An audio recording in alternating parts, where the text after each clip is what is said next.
Good afternoon. Round of applause for everyone being here today. Hi. We're going to go ahead and get started. We have some awesome conversations that are going to be happening momentarily.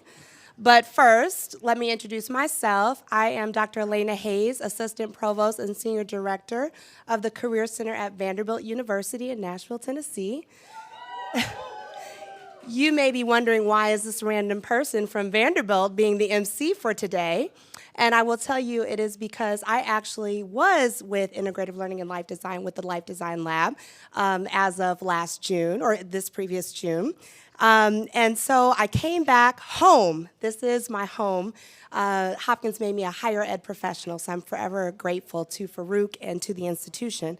But also, I think just my being here continues to represent one of the key tenets of life design and integrative learning and life design, and that is connecting with others and having conversation. And so that's what we're going to do today.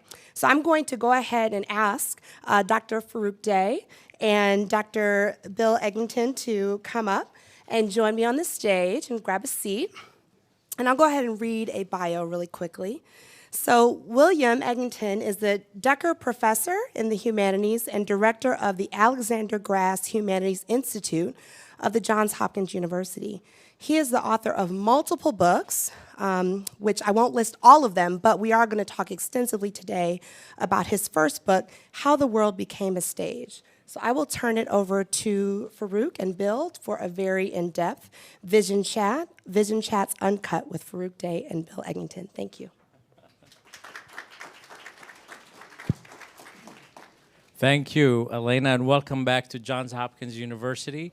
I want to welcome all of you to the Imagine Center for Integrative Learning and Life Design, to our grand opening today.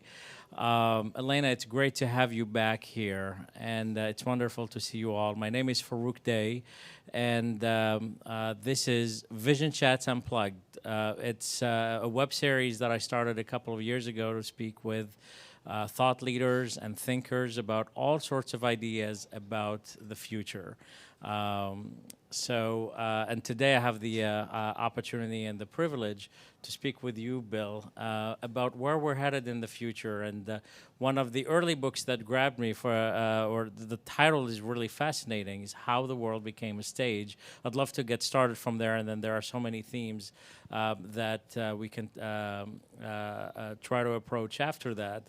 But this idea of how we are now all becoming or living in a world of performers. It feels like we are in a theater of sorts, and we have generations of TikTokers and content creators and people creating digital brands, etc. And you wrote this book close to 20 years ago, right? Did you see any of this happening then? What were your thoughts when you were writing the book then, and what has manifested, and how has things evolved since you wrote that book? Well, first of all, thank you, Farouk, and thank you for the opportunity to be here. I would say that this is an amazing buzzing of energy, and it is, but it's not much different from the last time that I came, and it was already buzzing with energy. So this is a fantastic space you've created. It's a real pleasure to be here. And thanks again for your question. Yes, How the World Became a Stage is a book that I wrote more than 20 years ago. It was published about 20 years ago. I'd been working on it for several years. And you're asking a question about the future, and that's a book that looks back at the past. But you're absolutely right that at the time it was making certain predictions about future behavior based on something in the past. And specifically, I was talking about a moment in European cultural history between the late Middle Ages and what we call the early modern period, when people started to organize the space in which spectacles take place in a different way. And something that we call theater developed. Now, the word is an ancient word, and it's a word that we get theory from. It's about vision. It's about how one pictures space. But what we refer to theater started to take place architecturally during the 15th and 16th centuries, and then developed full-blown in the 17th century across Europe, by which I mean an actual space that divides a set of designated viewers from a set of designated actors, and those actors then divide their own being into a character and the body that portrays that character. That division that's represented first architecturally and then literarily, and then bit by bit becomes embedded in the human psyche, became essential for how human societies organize themselves politically, how thought spread, how stories were told, and eventually, in some ways, laid the groundwork for the very technologies that we use today to communicate, to think about our place in the world, the kind of communities and the kind of forms of communication and technologies that led to some of the examples that you were just talking about, right? Performing in a way not just for audiences in front of us like they are right now, but performing for audiences who could be literally anywhere in the world at any time. Obviously, electronic media was required in order for that to start happening, and it started happening with television and with movies. Now it's handheld screens that we carry with us everywhere, and more something that we call interactivity started taking place, where not only am I passively receiving something that's coming to me from the outside, I'm actually engaging in it and being asked to perform roles, to respond, to upload videos, to like or dislike, depending on what I'm seeing. And more this became an embedded way of doing things in the world. But the point that I was making with that book 20 years ago is that that process had begun centuries before the technology was there to make it proliferate the way that we see it proliferating now. And obviously that process right now is leading in certain directions, and that's what you were asking about. Which directions are we going? Exactly, and it feels that the idea of engaging and interacting with theater, with performance, has been democratized a little bit over the last decade, especially as a result of technology. But it almost feels that now even the act of performing is being democratized, where the few performed for the many. Are we now headed in the world where the many perform for the many? The many do perform for the many. There's no question about it. And the word democratization, I think, is important here. But we also have to look at it critically, I think. On the one hand, the many are performing for the many. The many are sourcing news, for example, on a variety of different platforms. We have citizen journalists in a way that had never existed before. We have the possibility of multiple critical perspectives entering into our consciousness at any time, perhaps more than we did in the past. But at the same time, we have to look out for potential dangerous misuses of this technology that we're seeing all the time. One of them is a fragmentation of the public sphere that can take place to such a degree that we stop being able to actually agree on any kind of common themes, any kind of commonality. Now, you were just talking about the many performing for the many. That, I think, points to another potential danger of the kind of world that we've moved into, in which performance becomes all-encompassing. I'm spending all of my time performing. I'm constantly being aware of performing. Bit by bit begin to lose any sense of a private self who might not need to be performing. I become an almost purely public persona.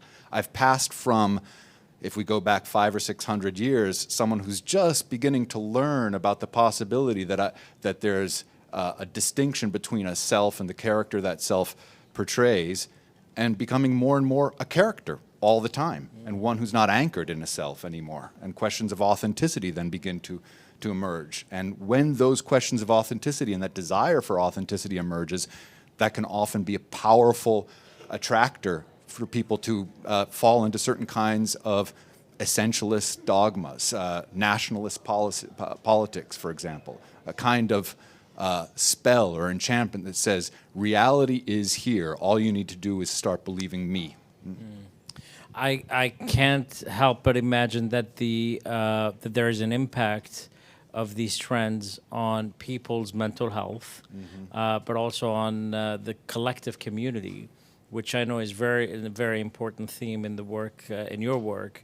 Can you share a little bit about that impact? How is all of this impacting how we see ourselves, how our health evolves, our mental health, but also how we engage with one another in collective community? Absolutely. Two things. If you're performing all the time and you're getting constant feedback on your performances, and you start to lose a sense of a self that's independent of these iterative performances, and that becomes more and more dependent on the feedback that you can get faster and faster from a broader array of a disembodied audience. This carries with it, I guess, obviously in something that we're becoming more and more aware of, certain threats to psychological health and to emotional well-being. We begin to lose the kind of stability that gets us from one moment to the next, a sense of this is myself regardless of who's looking at me, regardless of how people are reacting to me. And we've seen an extraordinary crisis in mental health, especially among young people, especially among those most susceptible to notions of, for example, potential body dysmorphic disorders, potential ideas of this is how you have to look to be an acceptable member of society. The failure to live up to, there were always, let's be clear about this, there were always unrealistic standards being set back in glossy magazines, for example. Now those unrealistic standards are flooding the airwaves constantly. And because we're being asked to participate, especially young people, and perform those standards, that participation is being constantly held up to a kind of public mirror and an immediate feedback loop. It says, yeah, you're not quite there yet. Try harder. Lose more weight, for example. Look in this particular way. And I think we've all seen the evidence of how tough this can be in terms of mental health. The other side of your question, Farouk, that's so important is we're seeing an absolute fragmentation of what we could call the notion of the commonwealth. A common space that we all can believe in is something to invest in, that's something to build community on, to base a sense of self that's not just one that's of performance, and that is something that we serve, that we exist to serve a common good. If that notion of common good becomes fragmented to the point that all you have is yourself and this particular tribe, this particular group that you identify with, and it's very small, it doesn't have to be local, by the way, because these can be electronically disseminated right now, as we know. You can belong to a tribe, to a group that's spread all the way around the world. The only available contact you have is through chat rooms or through different internet made available spaces. This leads to a failure to see what do you have in common with the communities that are right next door to you, with the people that are facing you, the people that might have slight differences of social demographics, of skin color, of gender identification, of the way they vote. But nevertheless, we begin almost naturally at this point to dehumanize them and say, I have nothing in common with you because I have my group over here. This, I believe, is a driver of political violence, of inequality, and of the failure to see one's fellow citizen as someone that you should care for. Yeah, I think you've addressed these in your book, The Splintering of the American Mind. Right. I think in your other work too. Do you have hope for us for the future? Where are we going? Because it feels like we might have gotten really close to potentially losing this sense of community, or is that just an illusion? I don't think it's an illusion at all that we're close to losing a sense of community. Mm-hmm. I think in many cases, we have started the process of losing a sense of community. Look, is there hope? Farouk, there's always hope when you have people who are educated and learning to educate each other and thinking about issues and developing communities like the kind you have here. That's where the hope comes from. But the fundamental hope, and that's what that book was largely about, is education. And it's taking the kind of education that we've made available to, quite frankly, the very few and select in a place like Hopkins, and making it as available as possible across the world, across the country, across the various spectra that we've created. Allow for the possibility that these, not only of transmission of ideas, but of actual transmission of people, for people to move across these divides that we've created, and to do so more and more easily. That's what we need to be doing.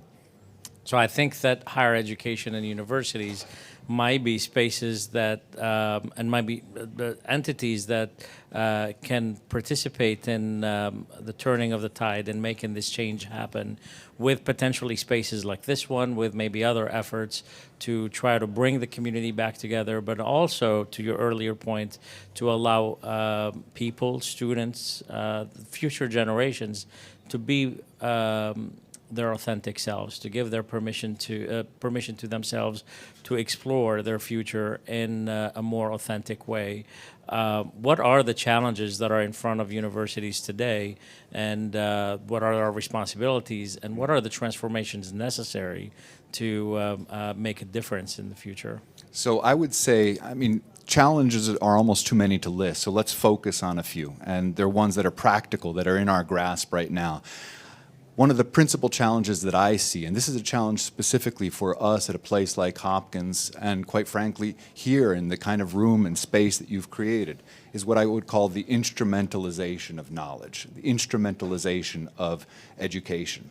We have to kind of fight an uphill battle against a mindset that has grown, and we understand where this mindset comes. It comes from economic precarity. It comes from the sense that, my parents, for example, are going to put so much of their income into an education of this quality, I have to make it pay, and I have to make it pay immediately. So everything becomes transactional. Knowledge becomes transactional. I come to a university like Hopkins, my parents pay a tuition, I need to be able to get something for that benefits myself and my parents, and come out of it.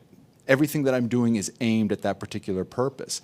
But we also have another purpose in mind, Farouk, and I know that you do as well, which is about it's about authenticity, to use a word that you found that you used before. It's about investing in the common good. It's about personal growth. It's about self-actualization. It's about exploration. It's about, and this is a word I know that you like and love, in fact, curiosity, right? Exploring everything that's put in front of you. So we have somehow, during the brief time that we have here with the people who come through our doors, to understand that very often, not everybody, but very often, people will come in with a certain mindset, a certain understanding that this is what I need to do. And that in some ways, we're here both to fulfill that mission for them. We're understanding, we're compassionate towards it, but at the same time, to also disrupt it, to also put in the way, in the path that they're walking here, certain reminders that that's not all there is, that you can change your mind, that you can open your mind in different ways, that what you planned 5 years ago as a career may not even be a career option in the future, that you may in fact be the person creating the career options for yourself and for other people. But to do so, you need to be developing your imagination. You need to be developing the skills that allow you to dig into the world, ask those questions, and come up not with the answers that other people already have for you, but with new answers, your own answers. I love it. This is a mindset shift that you're talking about that certainly aligns with the work that we're doing here to allow students to give permission to themselves to explore freely, to pursue curiosity. But it's also a transformation of a culture and of a space, which is what we have done here at the Imagine Center, is to create a space that very much resembles the theater of which you spoke earlier, that brings community together, that has less obstacles, less walls, more spaces for people to engage and interact with. And certainly we believe in so much in that mission and vision that we named this space, the center, the Imagine Center, calling for people's authenticity and for people to do this in community. Bill, thank you so much for inspiring us with these words today. And I wish you the very best in your upcoming book, which is coming in this year, right? August, yeah. That very much touches on all of these themes. So much appreciation to Farouk, thanks to you and to your team for putting on this fantastic event, and more importantly, for creating this Imagine Center. Wonderful. Thank you.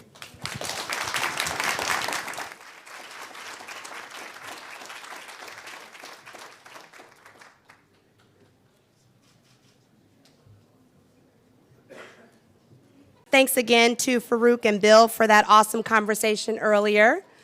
And I am excited to welcome President Daniels to the podium to share some remarks. Awesome, thank you.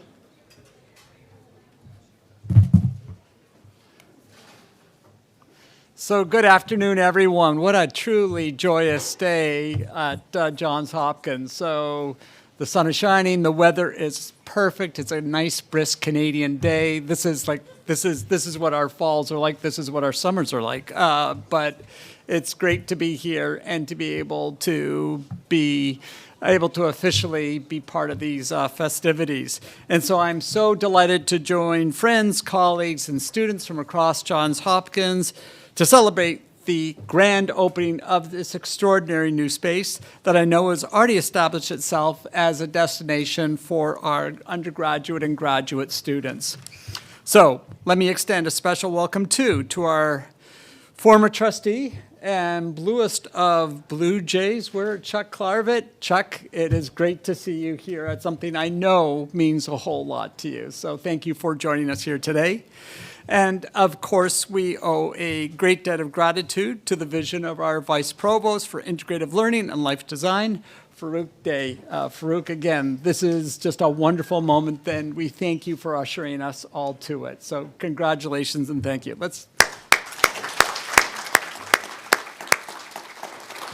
So the truth is, when Farouk first pitched us on his idea of life design as an alternative to what was formerly known as career services, I think it's fair to say Sunil was, we were both a tad skeptical. The whole idea just seemed, just a little tad too California. But the more Farouk laid out his approach to life design, his belief that lives are not lived in straight lines, and that to achieve our highest academic aspirations, we must embrace experimentation, pursue curiosity, and remain willing to try and fail, I saw analogs to the core principles that animate so much of the work, so much of the life that takes place at Johns Hopkins. So I thought we had to give it a try. And I'm so glad that we did. And now we have the perfect embodiment of this vision in the Imagine Center. It's truly a special place. So special, in fact, that touring it, I have occasionally felt some small pangs of resentment because I wish I had in place a place like this when I was finishing law school. Indeed, I feel my own career, not to be terribly self-referential, but you think back in these moments to your own choices, your own career, and I think in some ways, my career has been proof of Farouk's belief that our professional futures do not always follow a set path. They zig and they zag in ways that one can't always predict. And you can't see clearly the endpoints as you're zigging and zagging. In my case, I was preparing to graduate with my law degree at the University of Toronto. And it was a moment in my life when I wasn't quite sure that legal practice was really meant for me. Would I stay with a law firm? Would I join government? Would I join a corporation? I honestly didn't know. Cut to several years later, and I returned to the University of Toronto as an assistant law professor, a role that I had never really seriously considered. And I found myself in this position having tried other paths, including a brief and eye-opening stint at a law firm, and taking the advice that I received from mentors and friends who ultimately guided me to the academy. But I was always, in my mind at least, an accidental academic. This career path was never part of the official plan. But when I look back now, I never would have had it any other way. The zigs have been immeasurably rewarding. And for me at least, the place that I am now, although it seems sort of random, chaotic, the plan didn't seem quite ex ante to make a lot of sense. In hindsight, it was perfect preparation. So many of the things that I got to do, government service, interaction with industry, the kind of research projects that I was involved in, the community engagements I took on, all of those things helped prepare me, I think, really well for the job that I now feel so privileged to hold. And I'm endlessly grateful for the mentorship and counsel I receive, but it's also true that my cohort did not have in place a place ready to support me and a team dedicated to helping people and encouraging them to experiment with their life plan and to explore a variety of different career paths. We could all, I think, have used an imagination center, an Imagine Center on the model that we have here.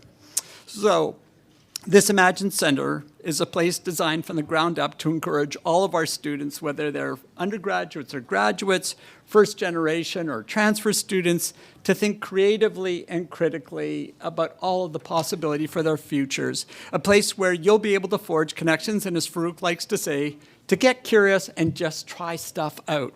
A place where you can prepare new paths for yourself and succeed or fail, knowing that there's a broad safety net of support in the extraordinary devoted team that Farouk has assembled. And I thank all of you here who are part of that team for all that you do to let our students really soar.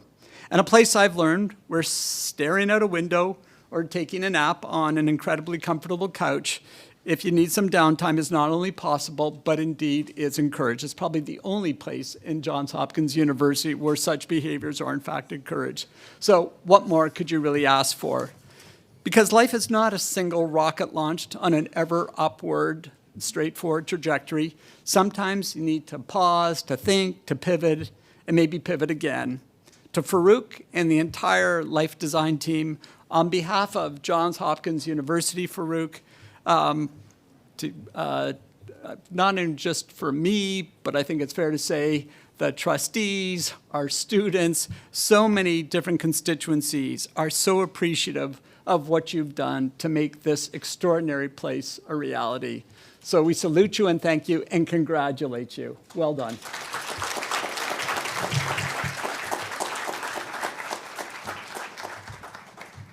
Thank you so much, President Daniels. I'll now welcome Provost Kumar to share some remarks. Thank you. I'll be brief. I'll talk about the building. Ron's talked about program and about Farouk.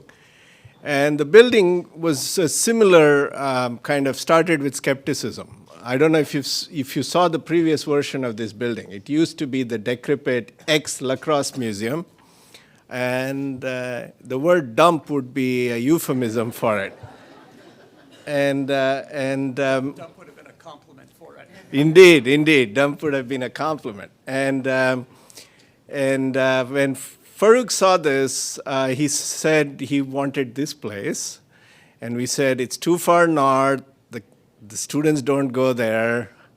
It's off the beaten path. We found 15 different reasons why this was a bad idea. But he had one, and by the way, he also had a plan for staff, which also felt like he was going to foster a rebellion, basically. We thought the staff would burn the building down, because he said nobody will have offices. And there you go. There's still some people who are, nobody had offices. And 3 months in, I'm an evidence-based guy, and I must say the evidence is in. This seems to be an idea that's working. And in particular, the reason it works is Farouk put students first. And I think at a university, we can never go wrong when we do that. We can never go wrong when we say, we use our private spaces for downtime, to play video games. Yes, I know what happens in the lounge downstairs, etc. But when we are up, we're with our students, and not in this kind of forceful counseling interaction, which almost feels remedial, but rather in just a casual way of having conversations, nudging, encouraging experimentation, giving feedback, etc. So the building embodies, in many ways, the life design philosophy, and I couldn't be more delighted that we are formally opening it today. So with that, please join me in thanking President Daniels for believing in this vision, and for Farouk for forging forward despite literally a year or so of skepticism. So thank you both, and thank you all.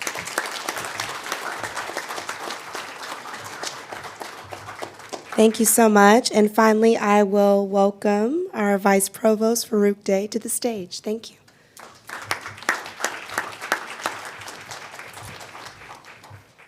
Thank you all so much and for being here and for supporting this idea and for joining us today to celebrate Johns Hopkins University literally and physically and figuratively empowering students and all of us to pursue curiosity, to experiment with audacious ideas, and to build and leverage relationships to reach our life aspirations.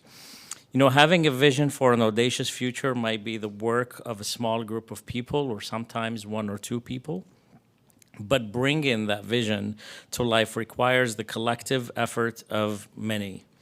The list of people I want to thank for making the Imagine vision or for bringing the Imagine vision to life is long, and the time, unfortunately, is short, but I couldn't let this moment pass without sharing my sincere gratitude with a few. First, the Imagine Center Opening Committee, Danielle, Justin, Chloe, Annette, Hannah, Deborah, Maren, Tessa, and Monica for making this day a special one. Really greatly appreciate it.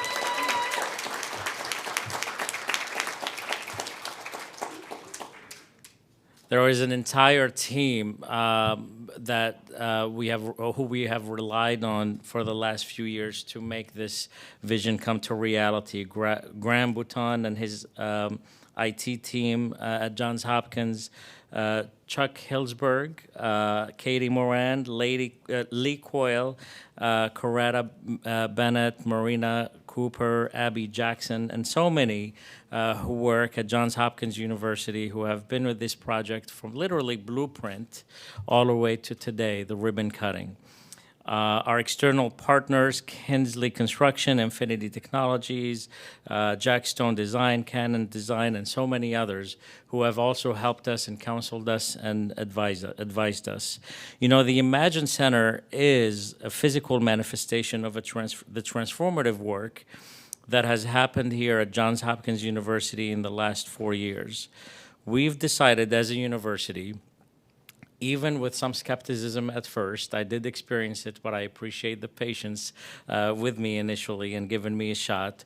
We decided as a university to ask students what they're curious about rather than what they plan to be when they grow up. That is the question that I aimed to eliminate from our vocabulary since the day I arrived here. We decided to challenge students to experiment with their most audacious ideas, and we've committed resources to make it easier for them to connect with mentors and with opportunities to help them turn those audacious ideas into pathways with limitless possibilities. We've challenged students to design their lives rather than plan their careers, and there is a difference between the two. And we've challenged them to do that by getting curious, by trying things out, and by talking with people and connecting with people. Guess what? It turns out that this philosophy works.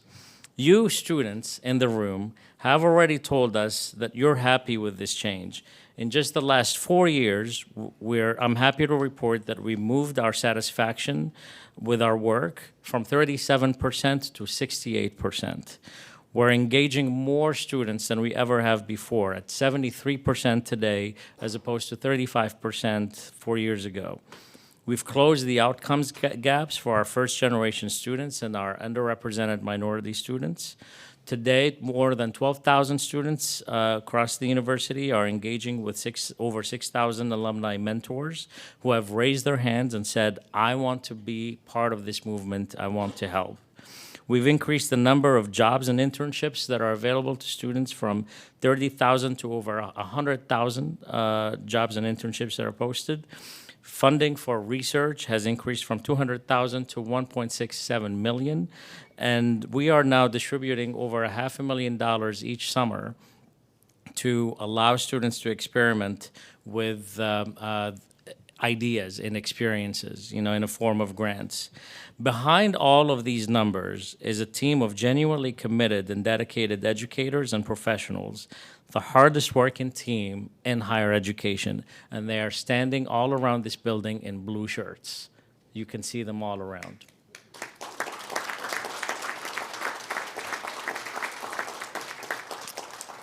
These people, my friends, are the team of integrative learning and life design at Johns Hopkins University. They stand tall around the university and in this building to help students, current and past, by the way, and we're happy to have the past ones, the former ones, come back to celebrate with us because they love and believe in the vision that we have. So thank you all for being part of this day.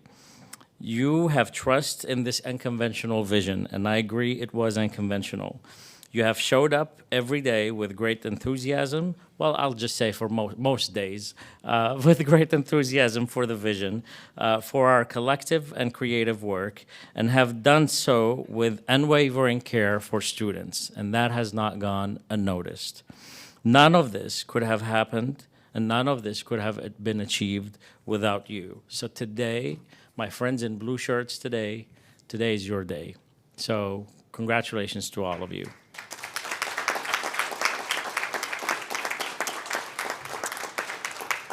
There are many supporters who have championed this transformation and are often not seen.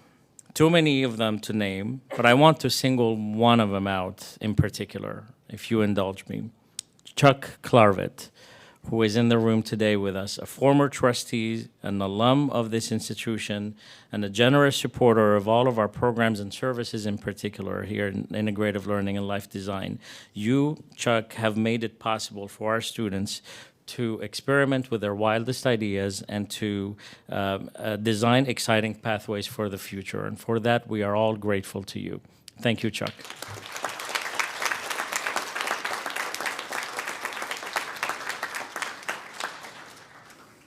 What we have done here at Johns Hopkins University is unique in higher education, and I am confident in saying that. After working in higher education for over 20 years in multiple institutions, I can tell you with confidence that what we have done is unique. And it couldn't have happened without the bold, audacious, and supportive leadership of our university leadership, or our university administration, President Ron Daniels, and Provost Sunil Kumar. Yes, please. Thank you. Rather than ask, where has this idea been tried? And they could have done that. Maybe they've asked among themselves, but not to me. Or let's go with a more traditional and more certain approach. In true life design fashion, you, President Daniels and Provost Kumar, said, let's try it and see what happens. And the see what happens meant a lot to me. And I will tell you, it could have scared a lot of other people, but to me, it meant that you were willing to take the risk. Students, my advice to you when you're looking for your first job or any job in the future, find bosses like Ron Daniels and Sunil Kumar who help you raise your game, who challenge you, who empower you to imagine and innovate, and who focus on outcomes rather than process, and who support your most audacious ideas. That has been my experience with our president and our provost for the last several years, and this is why we have the outcome we have today, and for that I am eternally grateful. The Imagine Center, to everyone here in the room and to everyone who was not able to join us, the Imagine Center is your home, and it was designed specifically with that in mind. This is not our offices. Yes, it's no one here has a private office, and I was the first one to give up mine because I wanted to be part of the community here, and I wanted this building to really feel like this is your home first before ours. So the Imagine Center is your home, student, staff, faculty, alum, community member, employer who recruits our students, or a mentor. No matter who you are, no matter what your background is, no matter your social capital, you belong here, and we're here to support you imagine the possibilities, try things out, and build relationships. So be with us, be in community with us, and come here often, and help us help others also. With that, I want to thank you all for supporting this project that is dear to my heart, and we are going to move to the ribbon cutting ceremony next. So thank you all so much for being here today. Thanks again. Those were awesome remarks. So thank you all. I would ask that everyone go ahead and join us outside for the ribbon cutting. Please plan to stand on either side of the red carpet, and we will be there to cut the ribbon in a moment.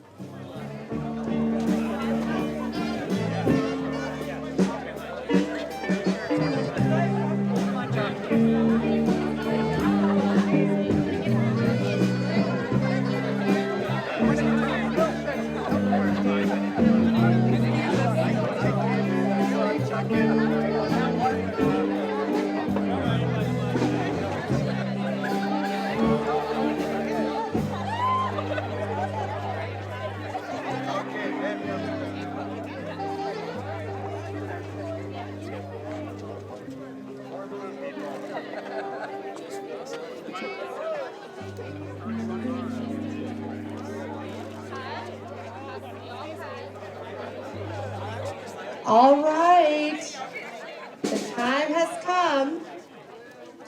I will give Farouk the big scissors. And everybody count down together. In